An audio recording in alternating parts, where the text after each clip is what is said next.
Thank you once again for joining us today. Ndị Igbo, Isaac Ankonye chiri ya zelu. Anyị no ụbọchị nkịta dịrị na mma. Na ya dịka echi na-eche ada agwụ agwụ. Otu anyị kwuru otu akọ ya dịrịrị. Ise. Edika o si dị, ụbọchị nkịta wetara unu ozi gbasara maka ya bụ ife n'ime na obodo nọ n'ime ya, dịka unu anụ ka o si adọ n'iru akwụkwọ. Andị nwere ụwa na-azọ n'ala Igbo. Gbasatakwa maka Maazị Nnamdi Kanu, onye ndu ndị Igbo and Biafran Prime Minister. Update niile aka ji maka ya webe n'iru akwụkwọ. According to the Biafran activist, wetara ya bụ ozi n'iru akwụkwọ. Quote, war rumors, ISWAP win, take over military base in the north. As 500 Igbo's agro-expert army resign to join Biafran Liberation Army after ISWAP by 3 Igbos. Alright, this is according to the Biafran activist. Hear the news in details. Alright, over to you. About creating an army. It was about building an entire defense structure. She talked about forming a liberation army, a navy, an air force, and even special squads. It's the kind of plan that sounds like it's straight out of a political thriller, but this is very real.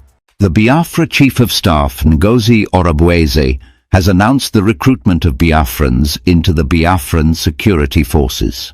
Ngozi Orabueze made the announcement in her official X handle, formerly Twitter.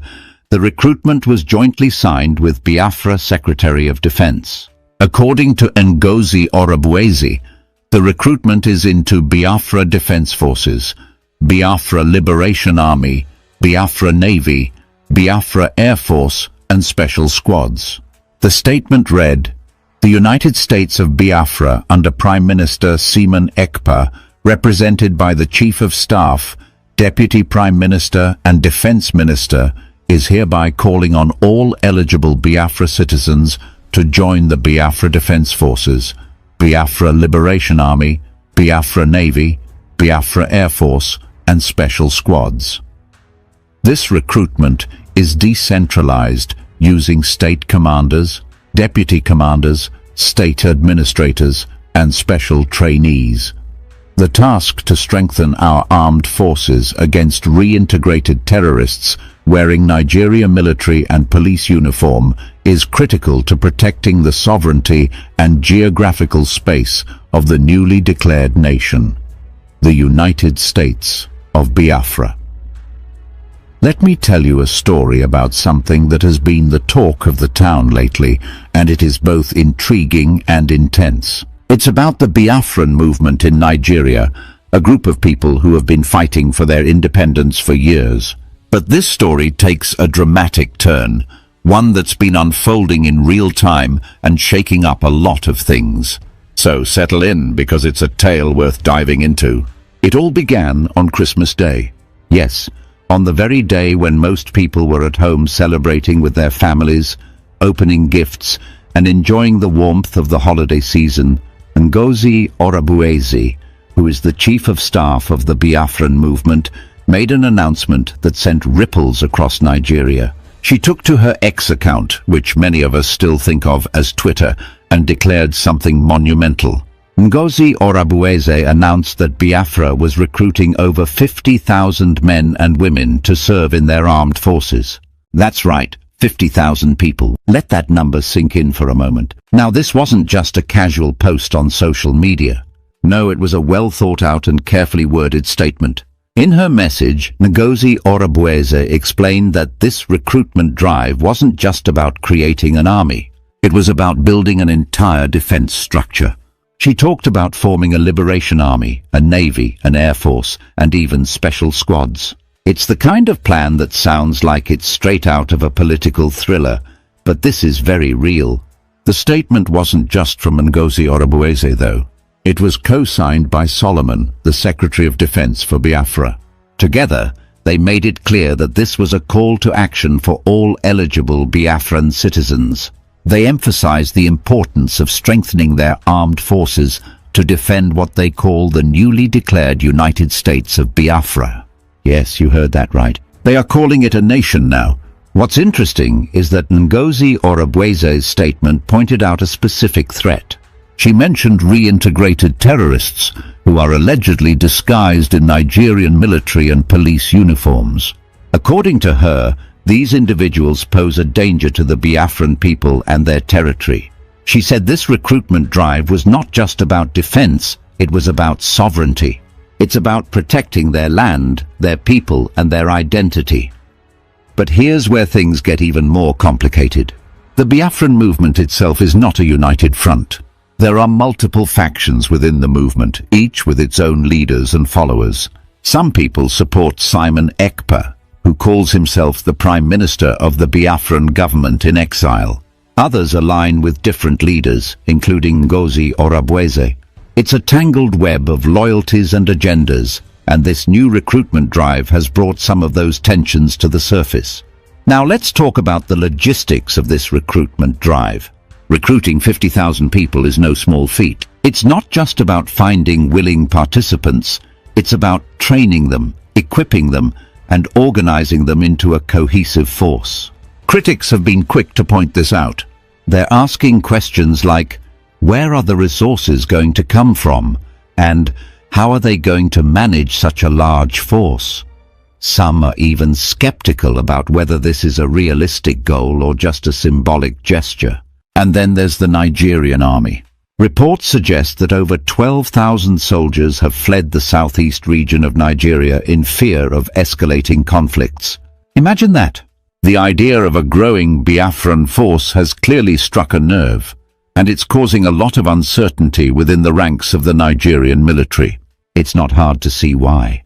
If this recruitment drive succeeds, it could significantly shift the balance of power in the region. But let's not forget about the civilians, the everyday people who are just trying to live their lives amidst all this turmoil. For them, this isn't just a political or military issue, it's a matter of safety and survival. Many of them are tired of being caught in the middle of these conflicts, tired of living in fear, and tired of not knowing what the future holds. For the supporters of the Biafran movement, though, this recruitment drive represents hope. They see it as a step toward achieving their dream of independence. They believe they are fighting for a cause that is bigger than themselves, a cause rooted in the belief that Nigeria, as it stands, is a failed state. It's a sentiment that resonates with many Nigerians, even those who aren't part of the Biafran movement. The frustrations with corruption, poverty, and lack of opportunities are widespread, and they've left a lot of people yearning for change. But change is never easy, is it? It requires unity, strategy, and a clear vision. And that's where the Biafran movement faces its biggest challenge. The internal divisions within the movement could undermine everything they're trying to achieve. The question is, can they rise above these divisions and work together? Or will these cracks in their foundation prove too wide to bridge? As we watch this story unfold, it's clear that this isn't just about Biafra versus Nigeria. It's about identity. It's about sovereignty. And it's about the lengths people will go to for what they believe is right. It's a story of hope and heartbreak, of courage and controversy. And no matter where you stand on the issue, it's a story that's far from over. So, what do you think? Is this the beginning of a new chapter for Biafra? Or is it just another twist in a long and complicated history? Only time will tell, but one thing is certain. This is a story that has captured the attention of people far and wide. And it's one we'll be talking about for a long time to come. The news of the recruitment drive organized by the Biafra Chief of Staff, Ngozi Orubueze, spread like wildfire.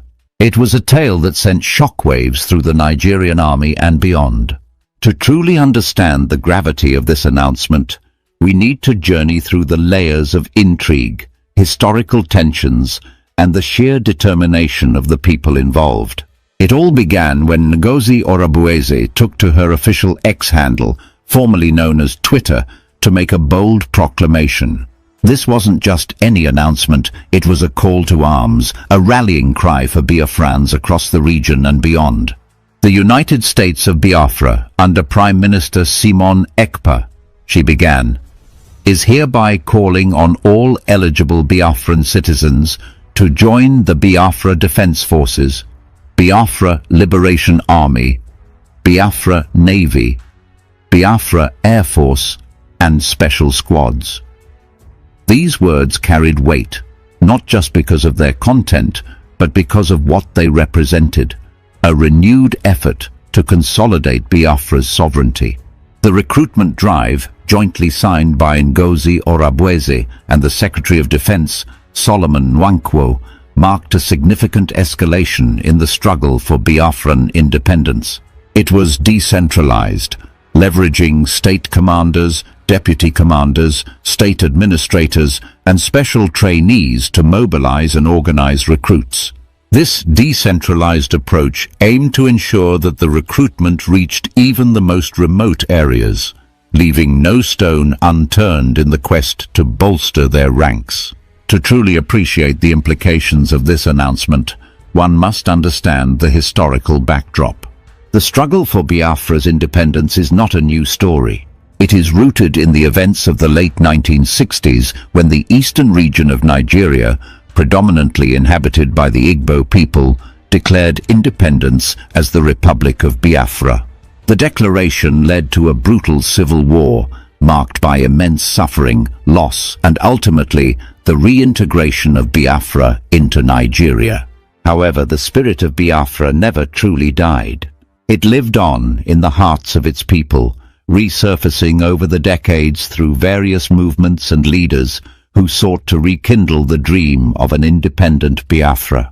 The Nigerian army, already grappling with insurgencies in the north and other parts of the country, found itself in a precarious position. Reports began to surface of Nigerian soldiers fleeing the southeastern region, with some estimates suggesting that over 12,000 personnel had abandoned their posts. The exodus was attributed to the growing influence of Biafran forces and the fear of facing a rejuvenated and determined opponent. The recruitment drive also highlighted a deep divide within the Biafran movement itself. While Ngozi Oruagbeze and her allies pushed forward with their plans, other factions voiced their dissent. Accusations flew back and forth, with some claiming that the recruitment was a desperate attempt to gain control over the fragmented Biafran forces. This internal conflict mirrored the larger challenges facing the Biafran struggle: a lack of unity and coordination among its leaders and factions. As the news of the recruitment spread, it elicited mixed reactions from the public. For many Biafrans, it was a moment of hope, a sign that their dream of independence was alive and well. For those of you who didn't be on my DM asking me about Biafran recruitment, Bundi na abia na my DM asking me na Jum FC na actually pa Biafran soldiers. All thanks to Ngozi Oruagbeze. They feel me, take your time and read. Ego chaze maloko yi game. Open or yi game, then there is an email attached to it. What I go, he send the relevant mail. Ya cholo men umwelobi. Men umwelobi. Anya cholo kwa mde banana hat.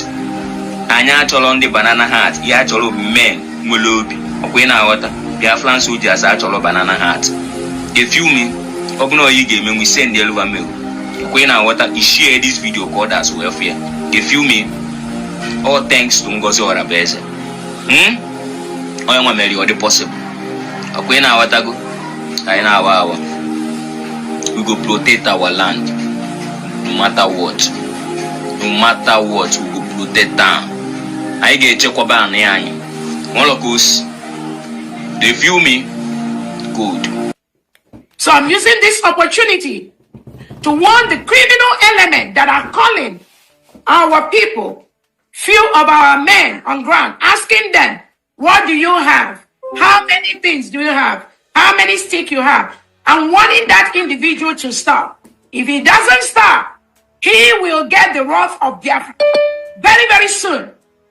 If you are working for Biafra under the leadership of His Excellency Simon F., under the leadership of the United States of Biafra, you must follow the instruction of the United States of Biafra Secretary of Defense, Solomon Nkwocha. Anything you do outside that, you are inviting the wrath of Biafra against you, and you will get it. That is a promise. If you go against the Biafra Defense Department at this point, you are doing yourself a very big danger and harm. And I wouldn't want anybody to be in harm's way. I do not want anybody to be in danger way. But we are running a government. And that government is there to protect me and you. That government is there to protect all of us. That government is there to protect Biafrans from the hand of the terrorist state of Nigeria. That government is there to protect our land, our geographical location, our land, all our geographical area of Biafra land. That is what this United States of Biafra government is for. That government is there to ensure that all our international allies recognize us, peacefully or forcefully move Nigerian terrorist state away from Biafra land. That is what this government is doing. Biafra government, Biafra defense is not after any individual. If you have been working and following our Prime Minister Simon Ekpa, reach out to the Biafra Defense Secretary to continue the job you have been doing for Biafra. That is the only way that Biafrans will believe that you are working for them. Anything outside that, that means you are against the government of Obatobia, you are against the government of Biafra. And if you want to wage war against the United States of Biafra, I promise you, you will never succeed. You will never succeed. Because first of all, you have to know how many war you want to pick. And I keep telling people, pick your battles. It's not every battle you want to go to. Pick your battles. And if you know that your battle is to defeat the terrorist state of Nigeria, to defeat the Nigerian military wearing their uniform in Biafra land, Nigerian Fulani terrorists that are disguised as Biafrans, if you want to fight that battle, Zoom, then you must reach out to the Biafra Defense Department and get your name in the list, get the position you have been occupying before, continue to do what you do under the leadership of Obatobie, and continue to let Biafras appreciate you. You have the opportunity to do that from today. From today. Assuming you've been deceived in the past, you were confused, you don't know where to go, somebody is confusing you. After today, you have a choice to ensure that you go back and follow and do what Obatobie has instructed you to be doing for Biafrans. If you don't want to do that, then you are on your own. But I promise you that every state, the 40 states of Biafra, they will continue to do what Obatobie has instructed them to do, which is protecting their land, defending our men and women, defending us from the terrorists that come to take over our land. If you want to be a hindrance to that, you will have yourself to blame. That is what I want to say on that. If you give them any of your penny, just know that is a wasted penny, which they are using to fight Obatobie. The only account approved right now for the United States of Biafra is the New Dimension mandate and the local account. Any other account, any true Biafran is encouraged to use only those accounts. The IPOBUSA.org/ that account is fraudulent. It has been hijacked by these criminals. If you put your money there, you are wasting your not. What a wonderful question, the anchor of this good platform. First and foremost, I want to say, someone has come out to say, or has outlined countless times that he said that the Nigerian government cannot win Biafra with a barrel of gun for the second time. Now when he said that, see, Nigerian government cannot win Biafra with a barrel of gun, it means that nobody needs to die for them to exit Nigeria. Now, Ojogun fought Biafra in a different dimension. Now, Mazda Mikanu did it via his own direction. So EPA is taking it globally. And now we've seen world body recognize BIAFRA. We've seen the UN and then some other global body have come out to endorse the BIAFRA struggle. So kudos to him. It is a plus. Some persons have come out to say that Samonepa should be discredited, the likes of Ohanes Igbo and that of the southeastern governors. But my question is that you said Samonepa should not be taken serious. Then who should be taken serious? The government who is not willing to protect our people? Is it the people who have refused to speak up when the Igbo man has been marginalized in the country? Is it the same governors who have become a tools in the hands of their Fulani master? So for you to even have a character like Samonepa and Nnamdi Kanu to have come out to say enough is enough, that we are tired of this contraption called one Nigerians. It shows that these people have this mindset that see they can no longer be the slave. So for him to have even gone as far as to hire lobbyists that will speak on behalf of Biafra in the world in the UN summit, to me it's a plus, and that alone the voice of Biafrans will be heard globally, and the voice of an Igbo man is also being heard globally. Now let me take it back the line. When Southern Sudan and South Sudan wanted parted ways, nobody killed each other.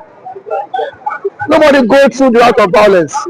It was done amicably. So Samonepa is doing it amicably for him to convince world leaders that this thing is possible, and why the government of the day, the present government of Nigeria, are not seeing it that way. Thank you. You can also to the government, the Nigerian government, be worried about this.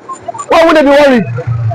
The same people have sent assassins to kill Samonepa. Now only he has escaped. So see, one thing about it is that the government of the day, they are panicking. There's panic. You know what it is now? Say a particular tribe, a major tribe, to exit your country. You know how an Igbo man is. You know the investment of an Igbo man is in the country. Now imagine if ndị banyị ngwadalụ dị n'enu dịka unu siwene sere anyị n'ụbọchị uruchi nketa na Eastern News 24 ebe anyị siwene wetara ya bụ ozi unu na-anụ gbasịta maka ya bụ ife na-eme n'obodo nọ n'ime ya n'ụmụrụ ụwa na ọzọ n'ala Igbo. Dịka ị nụrụ ihe ewetara n'ụbọchị nketa n'iru akwụkwọ ka ife uri ikwu gbasịta maka ya bụ ife dropụrụ anyị ife iche n'ụdị nke gị na Eastern News 24 ebe anyị siwene wetara ya bụ ozi a dị oke mkpa ka emesịanụ ụmụnne m.